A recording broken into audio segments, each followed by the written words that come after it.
Hello everyone, welcome to my channel English grammar skill by FK. আর পুরো সময় জুড়ে আমি আছি আপনাদের সাথে মোহাম্মদ ওমর ফারুক খান। তো বন্ধুরা, আজকে আলোচনা করব খুব জেনারেল একটা টপিকস নিয়ে। আর আমরা মোটামুটি সবাই এই টপিক্সটা সম্পর্কে জানি, সেটা হচ্ছে আর্টিকেল। বোর্ডে লেখা দেখে অলরেডি আপনারা বুঝে গেছেন।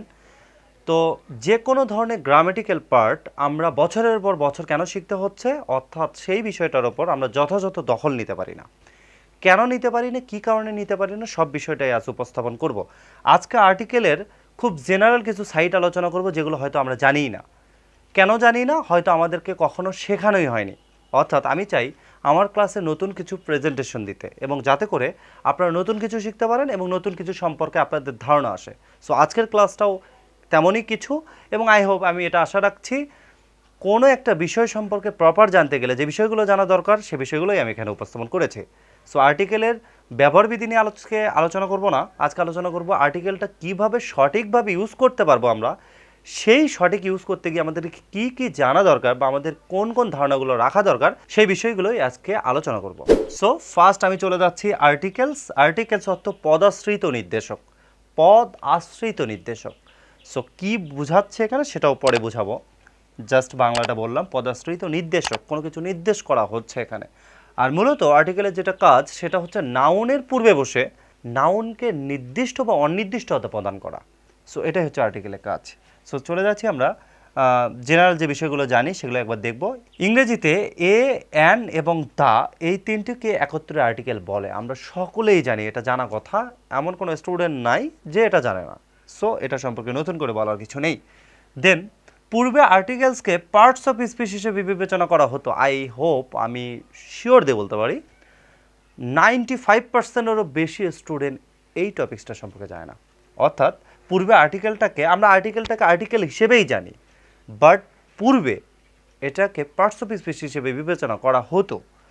আচ্ছা, বর্তমানে এদেরকে অ্যাডজেটিভ বলে গণ্য করা হয়। পূর্বে পার্টস অফ স্পিচ হিসেবে বিবেচনা করা হলেও এখন এটাকে পার্টস অফ স্পিচের একটি মাত্র অংশ। পার্টস অফ স্পিচ 8 প্রকার: noun, pronoun, adjective, verb, adverb, preposition, conjunction, interjection. So এই 8টার মধ্যে একটিতে এটাকে আনা হয়েছে। বর্তমানে এদেরকে অ্যাডজেক্টিভ বলে গণ্য করা হয়। অর্থাৎ অ্যাডজেক্টিভ কিন্তু পার্টস অফ স্পিচেরই একটা অংশ।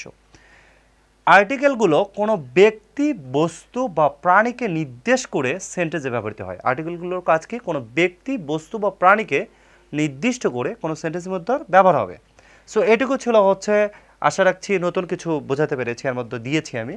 দেন কাইন্ডস অফ আর্টিকেলস, যদি আমি আর্টিকেল ক্লাসিফাইড করি, ভাগ করি, শ্রেণীবিন্যাস করি, তাহলে আমরা দুই ধরনের আর্টিকেল পাচ্ছি। একটা হচ্ছে definite article and indefinite article. আমরা এই জায়গাটাতেই সবচেয়ে বেশি কনফিউশন ফিল করি বা কনফিউজড হয়ে যাই।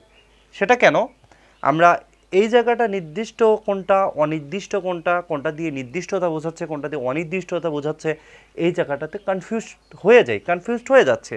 সো এটাকে কিভাবে এড়ানো যায় সে বিষয়টা আজকে দেখাবো, এবং আই হোপ, এটা আমি আশা রাখছি আজকের ক্লাসটি শেষ হওয়া পর্যন্ত দেখলে আপনার ক্ষেত্রে কখনোই নির্দিষ্টতা বা অনির্দিষ্ট বোঝার ক্ষেত্রে আর কখনোই ভুল সিদ্ধান্ত গ্রহণ করতে হবে না। সো ইনডিফিনিট আর্টিকেল অর্থ অনির্দিষ্ট, যেখানে নির্দিষ্ট করে কিছু বোঝানো হবে না। দেন ডেফিনিট আর্টিকেলস অর্থ হচ্ছে নির্দিষ্ট, আর ইনডিফিনিটের অন্তর্ভুক্ত হচ্ছে এ এবং এন, এবং ডেফিনিটের আর্টিকেলের অন্তর্ভুক্ত হচ্ছে দা। এটুকু আমরা সবাই জানি। দেন ইনডিফিনিট আর্টিকেলটা কেমন, কিভাবে ইউজ হচ্ছে, আমি একটা উদাহরণ দিতে পারি। সাপোজ আমি একটা ক্লাসে আছি, স্কুলের একটা ক্লাসে আছি, কোনো একজনকে ডাকলাম এবং ডেকে বললাম কাউকে অন্য কোনো ক্লাস থেকে ডেকে আনো, কোনো একজনকে অন্য কোনো ক্লাস থেকে ডেকে আনো। এখানে আমি কাকে ডেকে আনতে বলছি সেটাও নির্দিষ্ট করে বলিনি, কোন ক্লাস থেকে আনতে বলছি সেটাও নির্দিষ্ট করে বলিনি। অর্থাৎ দুটো বিষয় কিন্তু এখানে অনির্দিষ্ট। আমি যাকে কথাটা বললাম, আমি বক্তা, এবং যে আমার কথাটা শুনলো সে শ্রোতা, তাকে আমি বললাম কোনো একজনকে ডেকে আনো কোনো একটা ক্লাস থেকে। এখন আমি এখানে কাকে ডেকে আনতে বলছি সেটাও নির্দিষ্ট করে বলিনি, কোন ক্লাস থেকে আনতে বলছি সেটাও নির্দিষ্ট করে বলিনি। সো এইগুলো হচ্ছে অনির্দিষ্ট, এবং এক্ষেত্রে আমরা এ বা অ্যান ইউজ করতে পারি। আর একটা সিচুয়েশন বোঝাচ্ছি, সেটা হচ্ছে আমি যদি বলি ক্লাস নবম শ্রেণীর থেকে কে কোনো একজনকে ডেকে আনো, আমি বললাম নির্দিষ্ট করে, কিন্তু এখানে ক্লাসটা বুঝিয়েছি যে নবম শ্রেণী থেকে কোনো একজনকে ডেকে আনো। এখন সেখানে 6, 7, 8, 9, 10 এতগুলো ক্লাসের মধ্যে আমি নির্দিষ্ট করে একটি ক্লাসকে বুঝিয়েছি, নবম শ্রেণী থেকে আনতে বলেছি, কিন্তু কাকে আনতে বলেছি সেটা কিন্তু নির্দিষ্ট করে বলিনি, এবং যাকে পাঠাচ্ছি সে নবম শ্রেণীতে যাবে এই ক্লাসটা নির্দিষ্ট, এক্ষেত্রে ক্লাসের পূর্বে দা, এবং যাকে আনতে বলছি তার পূর্বে কিন্তু এ বাই অ্যান ইউজ করতে হবে।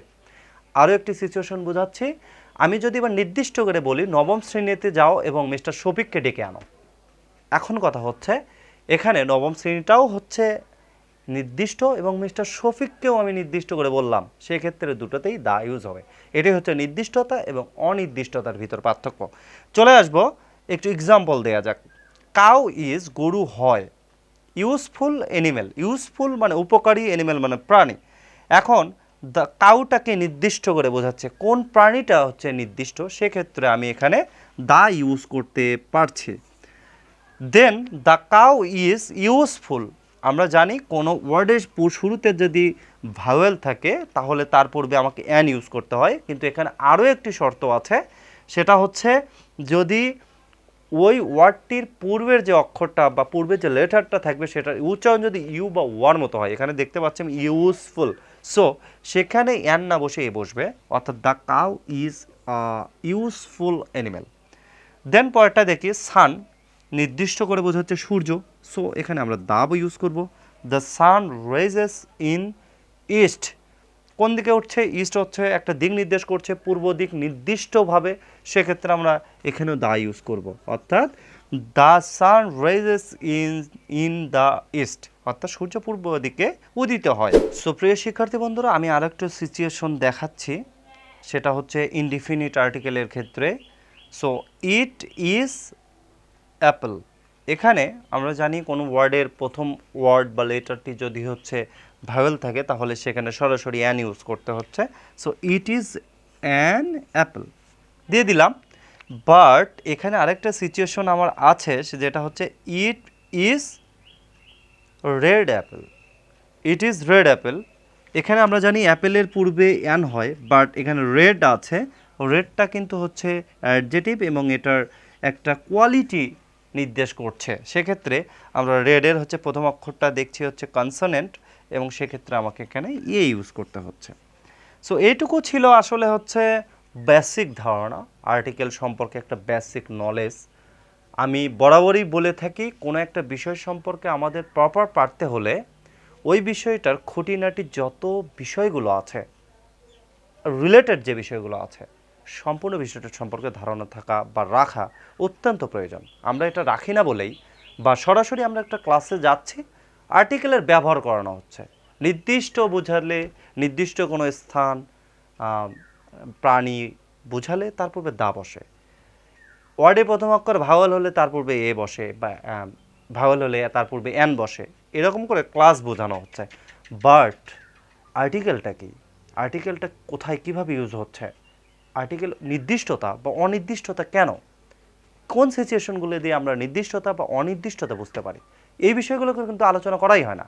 সো এই বিষয়গুলো সম্পর্কে আমাদের ধারণা থাকে না বলেই প্রত্যেক বছরের পর বছর আমাদেরকে কোনো না কোনো কোচিং, কোনো না কোনো টিউটোরিয়াল হোম, কোনো না কোনো জায়গায় আমাদেরকে ছুটতেই হচ্ছে, অর্থাৎ একই টপিকস বারবার প্রতি বছর আমাদের টিচারদের দ্বারস্থ হতে হচ্ছে। সো আই হোপ, আমি আশা রাখছি ছোট ছোট বিষয়গুলো আমি যথাযথভাবে আপনাদের শেখাতে সামর্থ্যবান হব এবং বা চেষ্টা করব, কারণ আমার লক্ষ্যই হচ্ছে দুর্বল স্টুডেন্টদেরকে ধীরে ধীরে ইংরেজিতে সবল করে গড়ে তোলা। সো যা হোক, আজকের ক্লাসটি এখানেই শেষ দিচ্ছি। তো আমার ক্লাস থেকে যদি আপনি উপকৃত হতে পারেন তবে অবশ্যই লাইক করবেন এবং কমেন্ট করে আপনার মূল্যবান মতামত জানাবেন এবং চ্যানেলটি সাবস্ক্রাইব করে পাশে থাকবেন।